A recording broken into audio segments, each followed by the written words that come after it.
We have just resumed our Great Loop. So what is the Great Loop and why are we doing it? And, well, why did we stop and pause for so long? We've got the answers to bring everyone up to speed. Staying on the path that I've chosen, straight up. Come my way and I'll see you at the top. 'Cause something's gonna happen in this story. And I can feel it coming, like the rising of the sun. Straight up. All right, so if you are new to our channel because you're looking for Great Loop or cruising content, first of all, I'm Cherie. I'm Chris. And we have been full-time tech nomads since 2006 by RVs and now boats. And now we actually bought our boat specifically with this adventure called the Great Loop in mind. And when we went out and started hunting for our boat back in 2016, we were looking for a boat that would be appropriate for doing the Great Loop. That is a boat that could get under the super low bridges that are sometimes needed on the, sometimes block your way on the Great Loop, and that would be comfortable for living on for that sort of travel. So that was our goal when we were boat shopping, and that's part of what led us to buying our boat, Why Not? And then we started off on the Great Loop in 2017. Right, so we are cruising on a 1999 Bayliner 4788. It's eventually what we settled on. We have a whole bunch of videos back in the 2017 timeframe going over our boat shopping experience, why we bought this boat, and we'll probably do an updated tour at some point as well. So go back and look at those videos. We also have some old videos on why we're doing the Great Loop, and we have a whole series of videos for our first year or two on the Great Loop.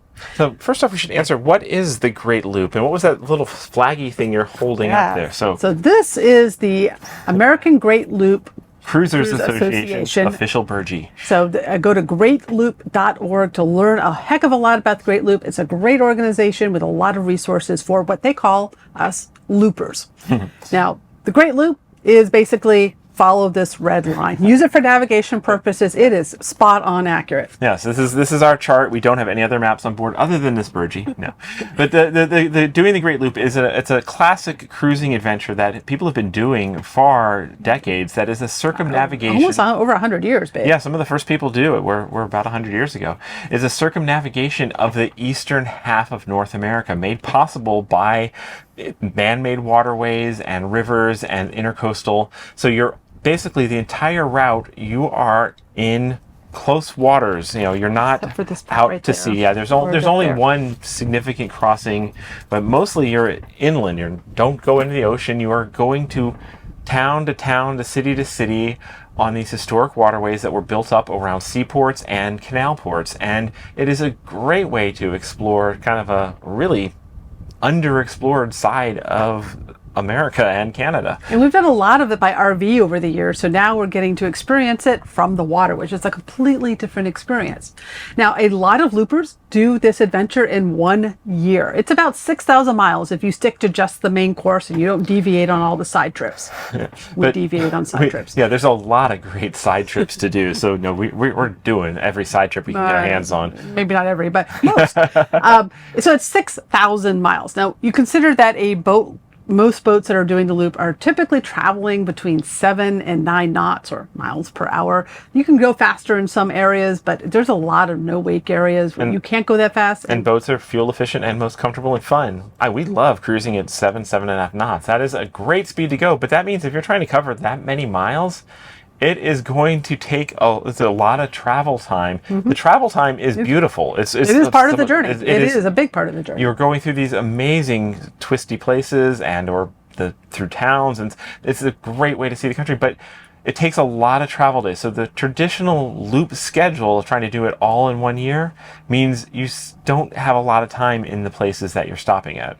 Yeah, or you have to really pick and choose those carefully, and sometimes you don't get to pick and choose. The weather chooses for you where you're going to be pinned down waiting to do your next segment. Now, the reason people do it in 1 year is because then you are following the weather. You're avoiding hurricane season in the southeast, and you're avoiding that winter thing up in the north. Yeah, and you end up with springtime in the Chesapeake, and you're going through the American river systems, the Tenn-Tom Waterway, and you can go up to Chattanooga and stuff. Basically the southeast river river systems in the fall when it's perfectly beautiful. So you get to follow the weather. It works out great. And quite a few loopers do that. Do it either 1 year and finish, sell their boat, or they just keep repeating over and over and over again. They go loopy. They go loopy, yes. Now, when we started our loop in 2017, we knew that was not going to fly for us. We had already been full-time on the road for over a decade. We had done fast-paced travel with the RV where we tried to do 13, 14,000 miles in a year. And it is a lot to do that, especially if you're still working full-time like we were.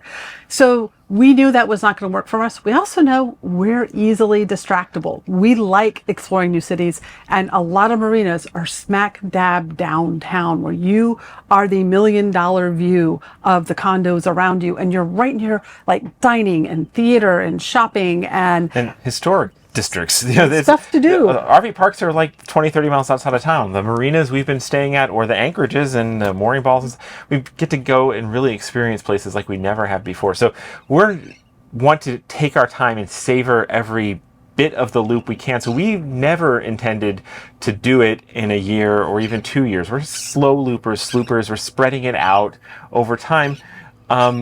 But we did not intend to put a 4-year pause in the mix. Right. So, first of all, why did you were called to the loop? We started shopping for our first boat back in about 2009. We thought we were going to do sailing.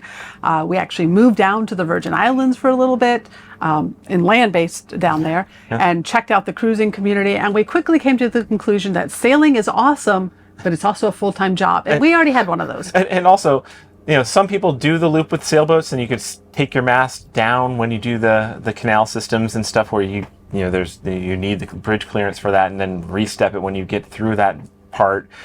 So I was shopping for a sailboat that would be appropriate for doing the loop, but sailboats in general are not ideal. So when we revisited the idea of getting a boat several years later, we decided, let's not do it in a sailboat. Let's find a boat like this, a motor yacht. Yeah. So that's how we ended up with a Motoryach and why we're doing the Great Loop. And we bought, like we said, the boat in 2017 and then started in April 2017 officially. Good morning. It's an exciting day. We are about to set off on the Great Loop, which is... It's a circumnavigation of the eastern half of the U.S. by waterways. So do it again. We're free. We're loopers. Cherie, I think it's official. You are a looper. We bought the boat in Punta Gorda, Florida. That's where we started. So we ended up for summer down in the Keys. We were there for Hurricane Irma. The exact opposite of the loop schedule we should have been, but that's when we bought our boat. This is why you avoid Florida in hurricane season. Now, I lived in Florida before we hit the road. I knew this, but a hurricane hadn't hit the Keys in 10 years. What are the odds? Anyway, Category 4 hurricane strikes. Why not? Direct strike. She was one of the few boats that actually survived that. We did evacuate for that one. We did not ride it out on board. But when we got back, we got stuck in the Keys because you couldn't leave for quite a while. And then we worked disaster relief. It was trying. And then we had some mechanical issues to fix after that experience. So we were on the hard for quite a while having those fixed. And then we resumed cruising up the gorgeous Florida coastline. Took a side trip down the St. Johns River to Sanford. One of the side trips on the Great Loop I most wanted to do was the St. Johns River, which is this beautiful twisty river that goes from Jacksonville to Sanford, Florida. We had no idea what Sanford was. We just thought we'd get a 1-week reservation there and turn around after reprovisioning. We loved it. We fell in love. Distractible. We were there for 5 months. Then we cruised back down the St. Johns River, resumed the Great Loop then in Jacksonville, got as far north as Charleston.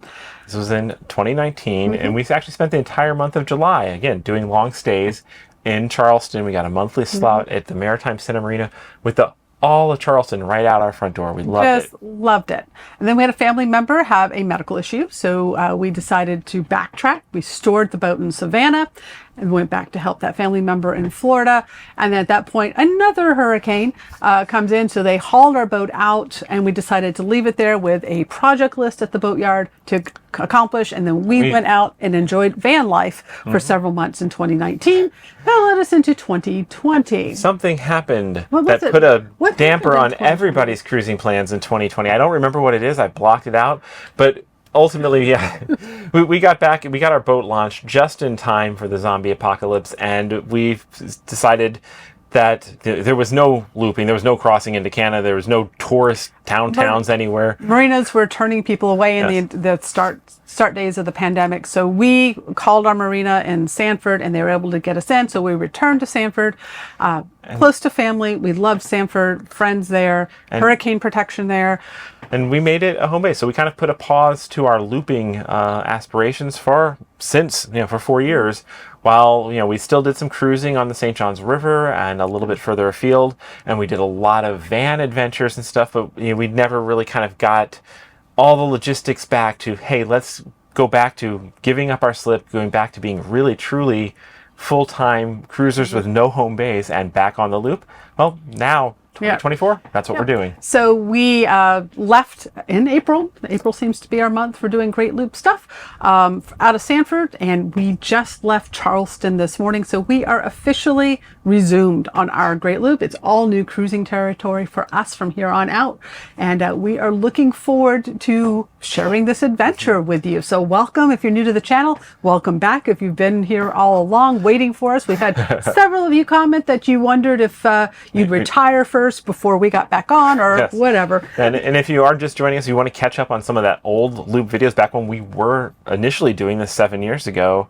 We were some of the only Great Loop videos on YouTube. Now there's a lot of people who are doing Great Loop videos. So our style is us talking, sharing our adventure, and sharing some of the... If you're looking for more produced videos, not us. Look elsewhere. You're going to get talking heads with B-roll. That's our style, always has been. We've been on YouTube since 2009. We are not professional video editors. We just do it for fun. We get B-roll with our iPhones. We film. You're getting fancy. We got mics now. You might get some drone photos and video from time to time when he feels inspired. But if I don't want to be spending my time editing videos, I want to be out adventuring and enjoying. And we still work. We still run the Mobile Internet Resource Center. That is where, if I'm sitting down at a computer, that's where my time is going. So this is what you get. We will be doing videos, picking up the adventures, and we'll do random lives as well, where we can interact with you and talk about different topics. Because we love to share, and we also love when we get to meet people that met us through our sharing online and doing videos. So this is all for fun. If you see us heading your way, let us know in the comments, and or you've got good recommendations, let us know in the comments. The YouTube ad video revenue that we get basically goes to the beer fund, and it not even covers that. The beer and wine fund. And speaking of wine, something special. Yes. So this is a wine from Azora Winery in Paonia, Colorado. So in 2022, we did a van trip around the country, and we stopped in and rendezvoused with our dear friends Mark and Julie of RV Love, and they took us to this winery. Gorgeous, overlooking the mountains. And this winery was started by a couple who had completed the Great Loop on their boat named Azora. And they opened a winery named after their boat, and one of their premier wines is Great Loop Red.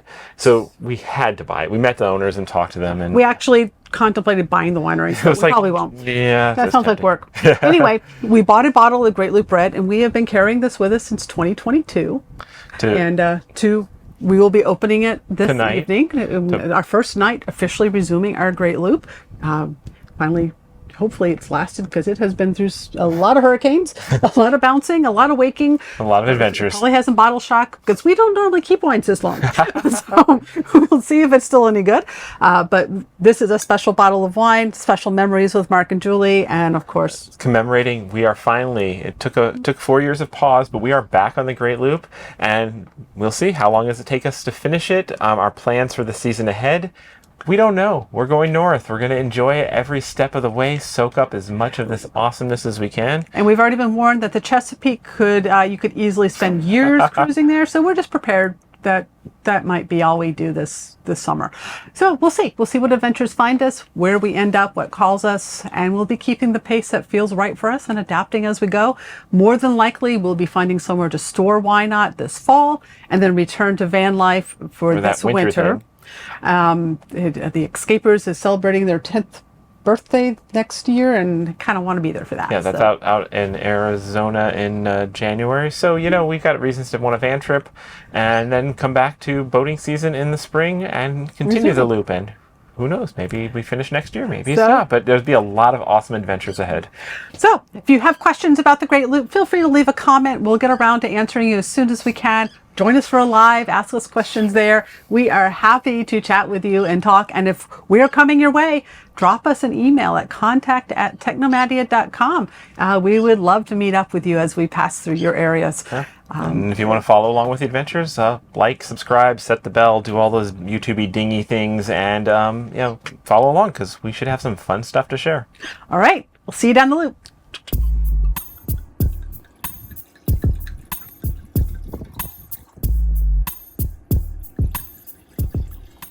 We create these videos just for fun, and we love having you along for the ride. If you like this video, give us a thumbs up, leave a comment, or if you haven't already, subscribe to the channel. See you next time.